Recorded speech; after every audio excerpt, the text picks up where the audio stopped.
If you're thinking about buying an Outer Banks vacation home, this might be the most important video you watch before submitting an offer. One of the biggest mistakes you can make is overpaying, and it's a mistake that can follow you around for years. In this video, I'm going to talk about how you can avoid making that mistake. Most buyers don't overpay because they're careless. Most of my clients are very high-level people in their day-to-day lives. The most common reason people overpay is because they miss on a few key things. It can be as simple as falling in love with a house before you fully understand the market, or putting too much weight on one rental projection.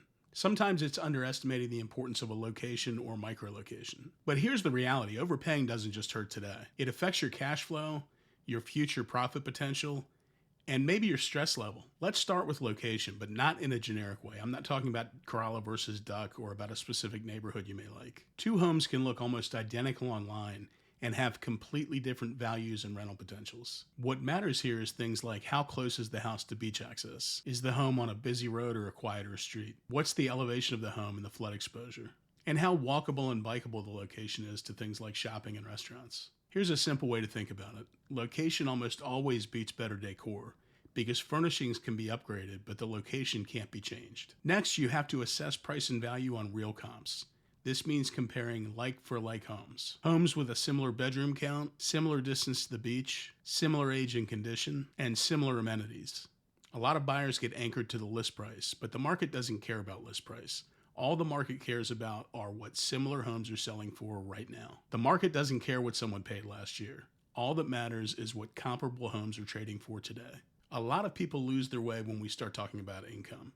They'll look at a rental projection and focus on gross rent, when all that really matters is net. So we need to make sure to look at the expenses. Things like management fees, weekly cleaning, maintenance and repairs, insurance and utilities. Ask yourself, if the numbers only work when everything is perfect, is this really the right move? Before you fall in love with a house, make sure you understand what it actually needs. This is where experience really matters. Here are a few things I look for right away. Polybutylene pipes, evidence of ground floor flooding, signs of water intrusion in the ceilings and walls, age and condition of the roof, age of the HVAC systems, condition and life expectancy of the decking, and the conditions of the windows and doors. Issues and defects won't disqualify a home. You just want to be aware of them before you decide on your offer price.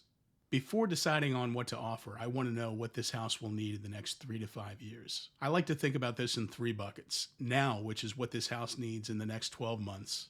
What will it need in the next 1 to 3 years? And what will it need in 3 to 5 years? Cosmetic updates are optional. Maintenance is not. Once you understand the maintenance picture, then you can think about cosmetic upgrades.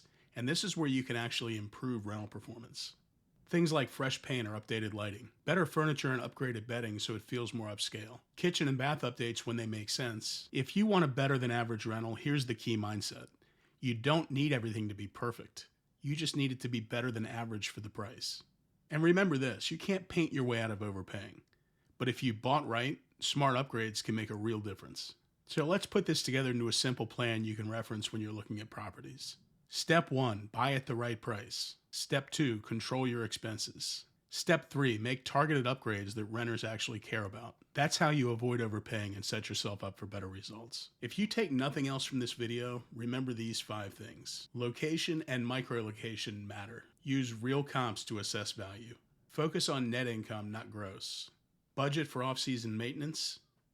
And have a smart upgrade plan.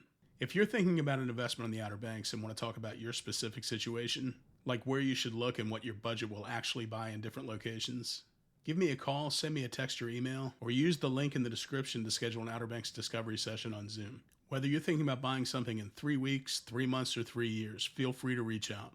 And please subscribe if you haven't already. Until next time, I hope to see you around the Outer Banks.